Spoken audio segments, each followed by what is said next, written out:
Bharat America से खरीदने वाला है। और ये वो ड्रोन है जिसके जरिए अमेरिका ने बड़े बड़े आतंकवादियों को उनके घर में घुसकर, उनके ठिकानों में घुसकर मारा है। ये डील 3 बिलियन यूएस डॉलर्स यानी भारतीय रुपयों में लगभग 25,000 करोड़ रुपए की है। आपको पता है इंडिया और अमेरिका की स्ट्रेटेजिक पार्टनरशिप है। 31 MQ-9A जो है एक ड्रोन है जिसे सी गार्डियन और स्काई गार्डियन ड्रोन कहा जाता है। उसके हवाले से जो है वो डील्स हुई कि अमेरिकन तकरीबन $3 बिलियन के ये ड्रोन्स इंडिया को देगा। So I'll say that generally the U.S.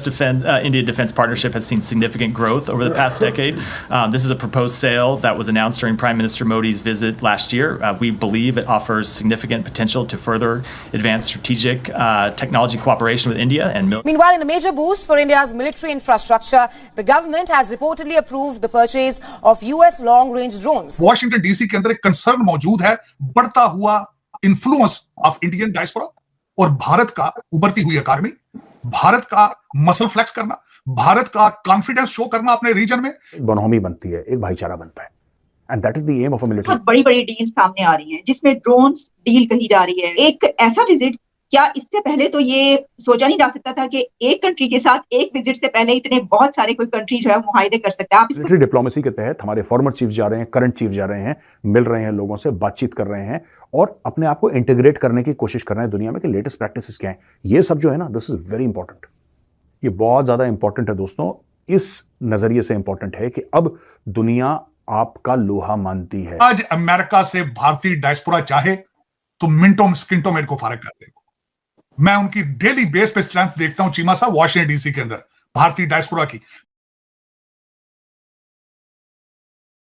जो सबसे बड़ी बात, जो स्ट्रेंथ है भारत की, वो भारत का पढ़ा लिखा अमीर, जो मैं कहूंगा बल्कि खासकर technocrat diaspora. Technocrat, the word is a technocrat.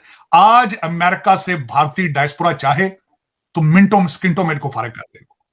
मैं उनकी डेली बेस पे स्ट्रेंथ देखता हूं चीमा साहब वॉशिंगटन डीसी के अंदर भारतीय डायस्पोरा की। मैं आप अजय बंगा देख लें, आप, मैं कहता हूं इस बात को, मेरी इस बात से को काउंटर करने से पहले गूगल जरूर इस्तेमाल करें, भारतीय सीईओ चेक कर लें अमेरिकन कंपनियों के कितने हैं इस वक्त। और 2 प्रेसिडेंशियल कैंडिडेट, आज भी एक खड़ी है रिपब्लिकन साइड पे, आज भी एक खड़ी है, और दूसरा उसके बाद आप उनका इन्फ्लुएंस देख लें आप, तो मैं आई एम सरप्राइज। इनको इतना ये सारा कुछ इतना जो है आगे नहीं जाएगा। ये सिर्फ इशारे दे रहे हैं, अभी इशारों तक बात हो रही है। ये ना इन ड्रोन के ना देने से भारत को कोई फर्क पड़ेगा और ना ही इससे कोई, अगर देखा जाए कि वो उनका कोई डिफेंस वीक हो जाएगा। उनकी जो ग्रोथ जिस तरीके से हो रही है भारत की, वो इनके कंट्रोल से बाहर है मेरे ख्याल में। हाँ, जिसमें ये इशारे देना चाहते हैं, इशारे ये पाकिस्तान को भी खुश करना चाहते हैं भारत के ड्रोन रोक के, ये कनाडा को भी खुश करना चाहते हैं भारत के ड्रोन रोक के, ये आगे रशिया पे भी प्रेशर, उसको भी सिग्नल देना चाहते हैं। तो ये इशारे सिग्नल दे रहे हैं मुझे, लेकिन इसमें से इनकी फ्रस्ट्रेशन नजर आ रही है और इसमें से कुछ भी नहीं है। पन्नू साहब इज नॉट दैट, इतना स्टैचर नहीं है उनका कि वो इंटरनेशनल पे लेवल पे मुल्कों की फॉरेन पॉलिसीज पे इम्पैक्ट कर सके। खालिस्तान जो है, अगर मैं आपको पता है जिस तरीके से I have relationship with the Sikh community here and in India, Punjab. सारे जितने पढ़े लिखे इस वक्त सिख हैं उनको पता है कि खालिस्तान इज अ फिक्शन। लोगों ने इसके ऊपर दुकानें खोल रखी हैं। It's not practical.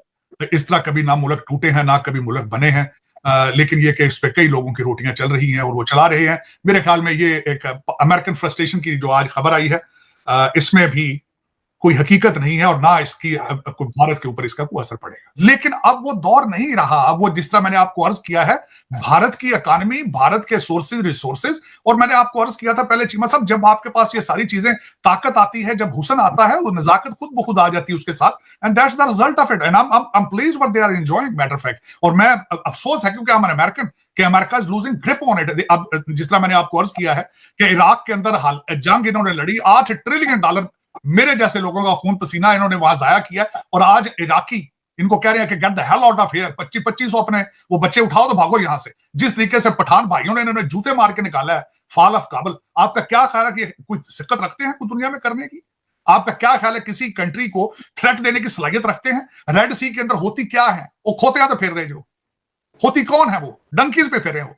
उन्होंने ना थपा दी है ना इकोनॉमी सरकार, ना थपा आती है। अब मैं आपको ये जरूर बावर कराना चाहूंगा देखने वालों को, they don't have any ability और capacity to challenge India, Bharat. Let's see तार साहब कैसे, लेकिन ये बड़ी सीरियस डेवलपमेंट ली जा रही है। सारी स्ट्रेटेजिक कम्युनिटीज को समझती है कि वो इंडिया ने जो स्ट्रेटेजिक ऑटोनॉमी रशिया में शो करने की कोशिश की और बहुत सारी चीज़ों में, और ये जो एग्रेसिवली प्ले करने की कोशिश कर रहा है, इसकी शायद एक सेगमेंट ऑफ अमेरिकन एडमिनिस्ट्रेशन समझता है कि हमें इंडिया को स्टॉप करना होगा और थोड़ा सा क्वेश्चन मार्क डालना होगा उनके ऊपर, ताकि उनको मजबूर किया जाए कि ठीक है हमारी आप पे डिपेंडेंस ज़रूर है, लेकिन क्या ये वाकई कर सकते हैं जिस तरह आपने कहा नहीं कर सकते। आई थिंक ये और कितना, क्योंकि अमेरिकन के लिए जो सबसे इंपॉर्टेंट चीज़ है वो चाइना है, और चाइना को काउंटर करने के लिए वो हर चीज़ जो है वो दाव पे लगा जाएंगे। अगला दौर लिखा जा चुका है चीमा साहब। मैं देख रहा हूं, सबसे बड़ी बात, जब कौम के अंदर एक ड्राइव ही ना रहे एक अंदर कौम के कि हमने तरक्की करनी है, वो मुझे ड्राइव नजर आ रही है सिर्फ भारतीयों में और चाइनीज में। मुगल शहजादे कई कहते सन हनूज दिल्ली दूरस्त ਉਹਦੇ ਇਹ ਗੋਰੇ ਜਿਹੜੇ ਮੇਰੇ ਭਾਈਜਾਨ ਜਾਨਵੇਨ ਨੇ ਨਾ, ਇਹਨਾਂ ਨੂੰ ਸੋਚਣਾ ਚਾਹੀਦਾ ਕਿ ਤੁਸੀਂ ਪਹਿਲੇ ਆਪਣਾ ਕੋਈ ਹੋਮਵਰਕ ਕਰੋ, ਆਪਣਾ ਕੋਈ ਘਰ ਸਿੱਧਾ ਕਰੋ, ਫਿਰ ਦੁਨੀਆ ਨੂੰ ਚੈलेंज ਕਰ ਲੈਣਾ ਜਿਹੜਾ करना है। ਇਹ this is not how the nation, मैं गलत किया इन्होंने जो मैं इस पे, लेकिन इस पे मैं जो एज ए जिस तरह मैं यहाँ पे देख रहा हूँ जो हालात है, जिस तरीके से मेरी अपनी ऑब्जर्वेशन है। दूसरी बात, ठीक है ड्रोन नहीं देंगे भाई इंडिया को, ठीक है मान लेते बात।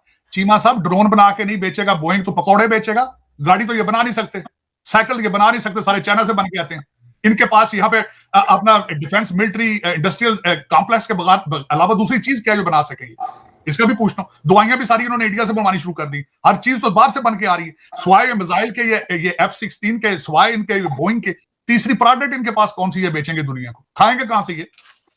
मैं मान लेता हूं जी दुकान बंद करो, ठीक है, लेकिन फॉसिल फ्यूल तो इन्होंने बंद कर दिया ना। वीडियो देखने के लिए धन्यवाद दोस्तों। आशा करता हूँ कि आपको ये वीडियो पसंद आया हो। अगर आपको ये वीडियो पसंद आया हो तो प्लीज़ इसे लाइक, शेयर और सब्सक्राइब कर दीजिए। वंदे मातरम, जय हिंद।